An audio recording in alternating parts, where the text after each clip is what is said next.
The Saboteur class in Dragon Age The Veilguard plays very much like Varric's Artificer class in Dragon Age Inquisition.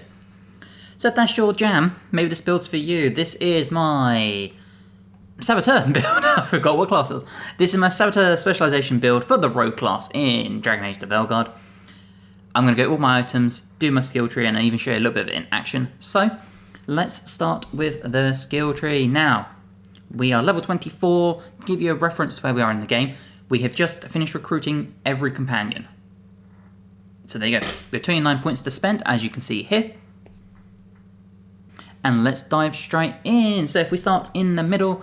Now, if you only have 20 points or whatever, just aim to get to here. So as you're watching the video, just follow any path that will bring you to here. Ideally, you're probably going to want to sort of go up here, down here, up, and then like this. I'm just going to go through the paths as I'm showing it off, but please bear in mind that is the route you probably want to take. If you have all 29 or more points, then feel free to follow this as we go. And we're going to start with evasive maneuvers. This basically just means if you dodge out of the way, you can follow it up with a big attack. We're going to come south, and we're going to take endure, lose 35% less momentum when you take damage, and that is good for any rogue, I promise. We're going to come back up here and go straight up here to powerful rebutal. Gain precision after a successful defend. Might not really be your cup of tea, but the problem is we need it, so we're going to go onwards to Pilfer.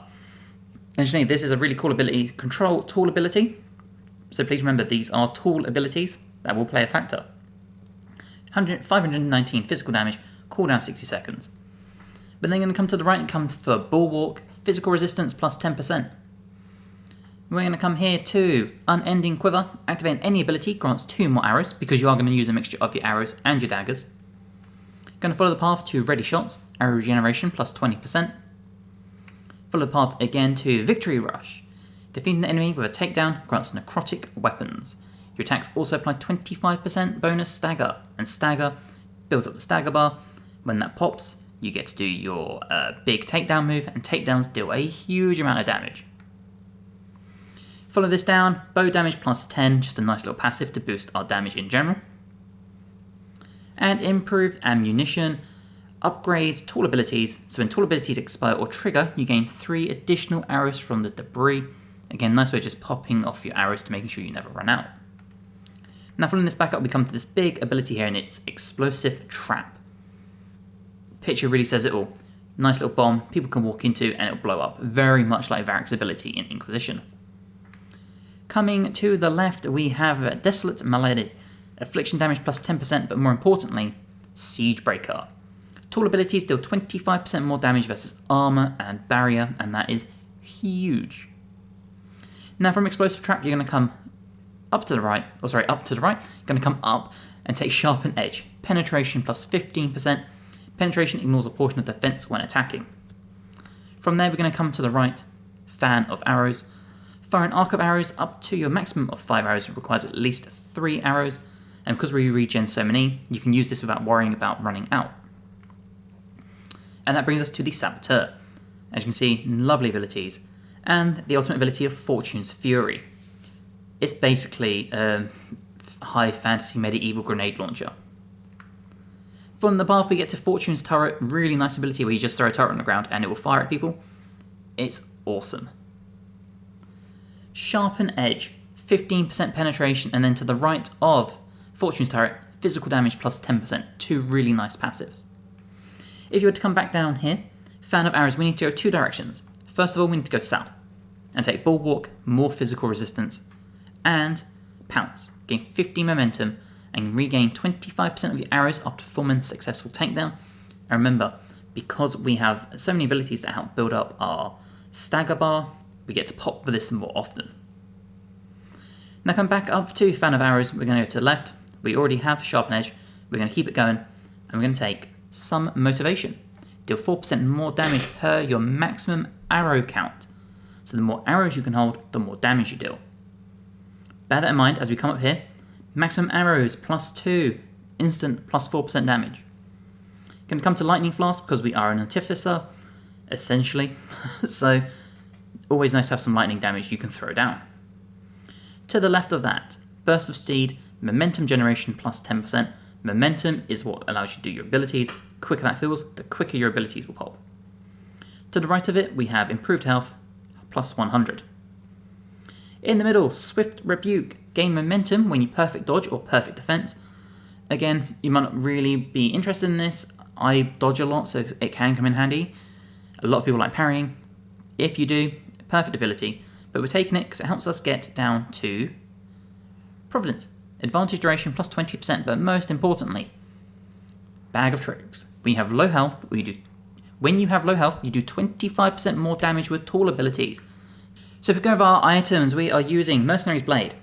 Big physical damage, plus 15% damage versus health, 25% healing, and a rune for plus 10% damage. Now if you don't have these exact items or you have similar items, pick the ones that are as similar to this as possible. There are a lot that are very close together, so just do your best. The Barbed Longsword, we get a lot of physical damage, but as we go through this list and upgrade it, 25% extra stagger. Light attacks deal bonus damage based on enemy stagger meter. Enemies hit with this weapon take twice as long to regenerate their stagger, and I've put a rune on it for 25% more stagger. For a bow, the Dauntless Great Bow. Really good physical damage, really good stagger. Plus 20% barrier damage thanks to the rune I put on, but more importantly, the upgrades as we go through deal 40 added electricity damage, plus 15% electricity damage, plus 10% additional electric damage for each remaining arrow. Because they regen so much, they're going to be topped up a lot, going to be popping that extra 10% damage so often. For your rings, plus 4 momentum on a kill thanks to the twin and palladium, and eventually plus 15 momentum generation, plus 15 maximum momentum, and plus max 4 arrows, another 4% extra damage thanks to our skill tree. The Necrotic Jade, lots of necrotic damage, plus the extra damage versus necrotic enemies, and more importantly, another rune for 25% momentum generation, momentum, extra damage, all those abilities. The All-Mother Corpse, plus 20% tall ability damage, and eventually we'll get plus 25 tall ability damage versus enemies with low health, and more momentum with a critical hit, but more importantly, another rune, 25% ultimate damage. The Tincture Kit, this is all just for healing, just to help you stay alive. The Quick Start Leathers, very nice light armor. Eventually, as we upgrade it, 25% bonus damage versus barriers, plus 15% ranged attack damage, plus 25% ranged attack damage versus barriers. Essentially, what you want to have this build be is, you see someone on a barrier, you pop your arrow between the skill tree and this armor, you'll eviscerate their barrier in one hit. And the Caratus Double Hat. Eventually, plus 50% momentum generation, plus 25% stagger on ability use, plus 30% ability damage if all share the same ability type, and I've just put a rune on it for 25% fire resistance. Now for your runes, I'm going to take Scorch for that fire damage. We're going to take Besiege. Light and heavy attacks are no longer penalised versus barriers. Again, a nice way of, if you have been swarmed and they've got barriers, you can swipe them with your daggers. And Fortify, you gain Invulnerable. So let's go test this build out and I'll show you how good it is. Okay, so here we are. First of all, let's throw down our turret. And you can see lots of damage. Now, they've got a barrier. You'll see we just popped so much damage against that barrier. And this is what the build is. It's just a huge amount of damage we do. If I show you our bombs like that, you'll see how impressive they are. And our ultimate, you get to aim it just like you would. It's really good, especially if you have people in a massive AoE, you will eviscerate them. And in case you're wondering what difficulty this is for, if I come to my settings,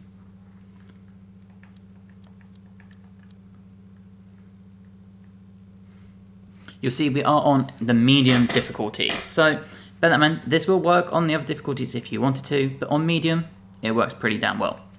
So, if you've enjoyed this build, please let me know in the comments below. Drop the video a like, let me know what other abilities or things from the skill tree you would use.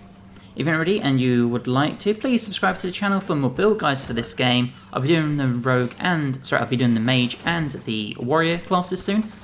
And I'll be doing theme builds such as an Ice Grey Warden, a nice little Warden tank build, all that fun stuff. I'm also doing a Let's Play, so feel free to come and join me on YouTube or Twitch for the live stream of this, completely blind, or if you would like to watch the daily episodes, that'd also be amazing. And hopefully, I'll see you guys all in the next one. Bye guys.